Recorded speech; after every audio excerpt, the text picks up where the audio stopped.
Hello, Capricorn. This is your weekly horoscope for the week starting September 19th, 2016.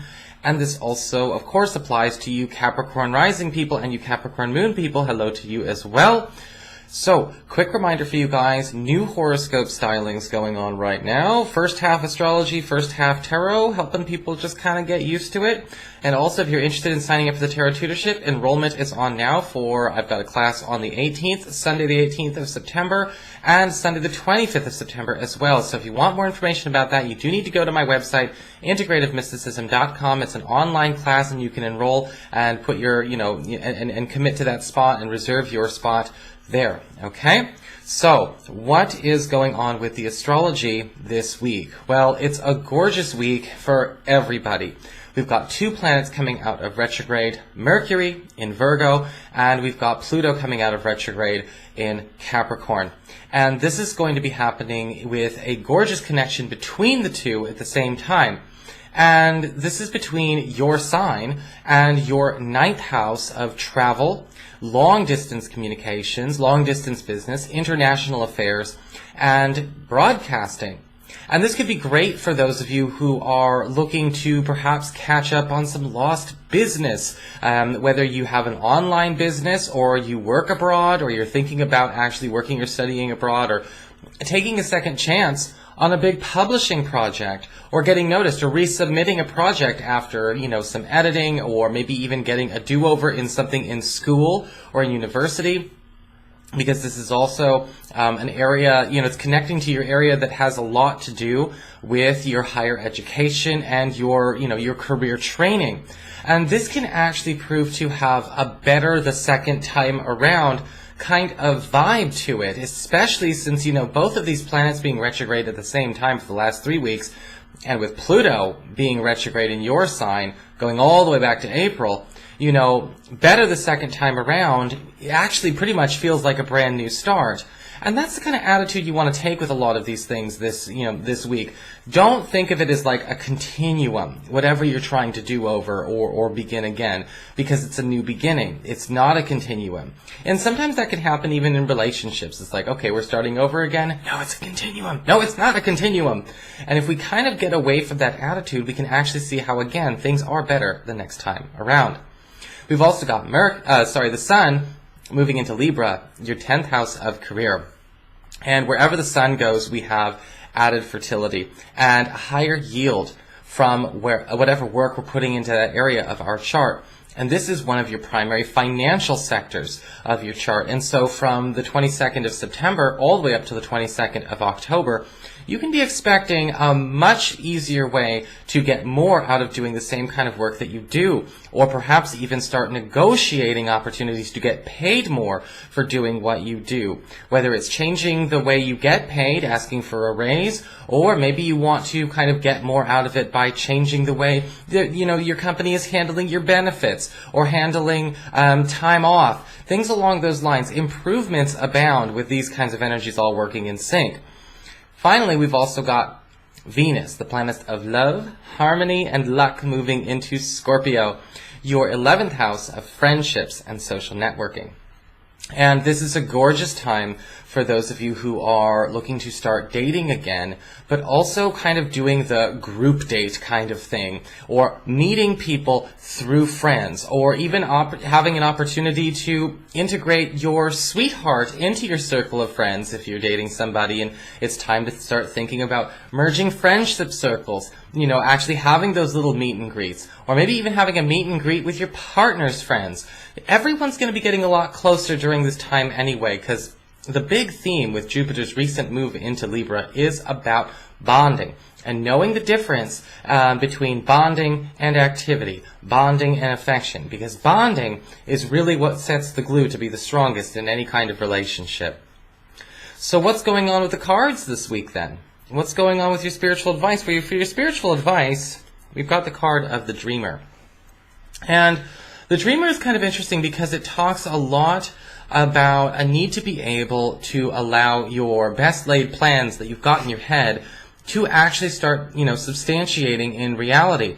And the truth of the matter is that sometimes we can get attached to our pie-in-the-sky dreams when we realize that they don't have to be pie-in-the-sky dreams. They don't have to be fantasies. They could become real. But I think that sometimes the fear of the loss of ownership of that ideal keeps us from actually putting something and into being, or bringing it forth into being. But this is a week where you're going to be noticing that you're going to get kind of a taste, kind of a teaser of what life would be like if such a thing were to happen. And let this experience allow you to kind of see, okay, so this is what it would be like if I took that job. This is what it would be like if I dated that person. This is what it would be like if I submitted that paper, or I moved, or I lived in a new, location, or I decided to do whatever with my, my health routine. We're getting a teaser of things to come. So you really need to pay close attention to what's going on, because you are kind of getting the answer to the question of, well, I want to know what would happen if I did. Well, there you go. For your finances and your work life, we do have the Magician card upright. And this card does talk a lot about recognition. All right. When we talk about recognition, we are talking about you actually being celebrated for, your gifts in some way, being given some kind of extra special task that not anyone else is going to get. Almost like you are getting called on because of your abilities and your skills. Even things that you might not even think are relevant on your resume are actually going to shine, especially for those of you who are looking for new work. And you may find out that you are actually celebrated for your uniqueness, and less so, again, for the copy and paste, guess what, I know Word and Excel. In fact, with the Magician card upright, you can expect that there is an opportunity for you to actually kind of take some kind of executive control of your future at a brand new company or the company that you work for, almost setting up, a sort of an advancement plan or advancement program. And again, this will come with its fair share of financial and, material benefits as well. But now we're talking about elevation of status coming first. Of course, you have to actually accept it. You can't just kind of be like, I wonder. For your communications, when it comes to messages you get from friends and from relatives and things like that, we do have the card of the Page of Swords inverted. And yes, I am using a new deck. And yes, it is a cat deck.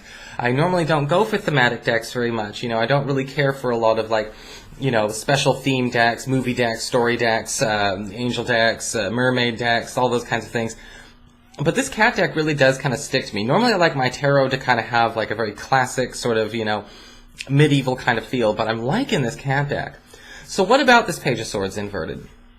Well, the Page of Swords inverted is kind of interesting because it does talk a lot about false information circulating in a social group. And I don't know if this is necessarily your friend spreading rumors. It sounds to me like your friend is spreading something they think is true, but it's actually false. Okay, and this might be, or this could be a relative, this could be information about you or information about somebody else. And I don't think it's getting spread around in a malicious way. This is getting brought to you like, hey, Capricorn, did you know? Or I thought you would want to know that blah, blah, blah, blah, blah. And it turns out this person has been duped into believing this is the truth when it's really not. And so we are going to have to be able to set the record straight and, not fuss over the principle of the matter. Just fix it. For your emotions and your romantic life, we do have the Seven of Swords inverted. And this card is basically saying, we do have a secret getting revealed this week. And this is actually something that's going to bring you some unexpected good news. This could be somebody actually, again, sharing, some affection or esteem with you. And maybe, again, with that Venus going into Scorpio, you find out that there is somebody who may actually have a bit of a crush on you. It could be a secret crush that is a secret no more. We also have, for those of you who are currently coupled, the Seven of Swords inverted means a pleasant surprise that your partner will want to actually reveal to you. Something that they have been keeping in secret. They did not want you to know about this. Now, hopefully you're the kind of Capricorn that does like surprises, because it doesn't look like your partner's been broadcasting their moves with whatever this is. But I do think it's going to actually be a very, very nice revealing for you. So that is your forecast, Capricorn. I hope you enjoyed it. If you did, please like, share, and subscribe. I appreciate it. And of course, if you'd like to get a session with me, you can always follow the links below or go to integrativemysticism.com.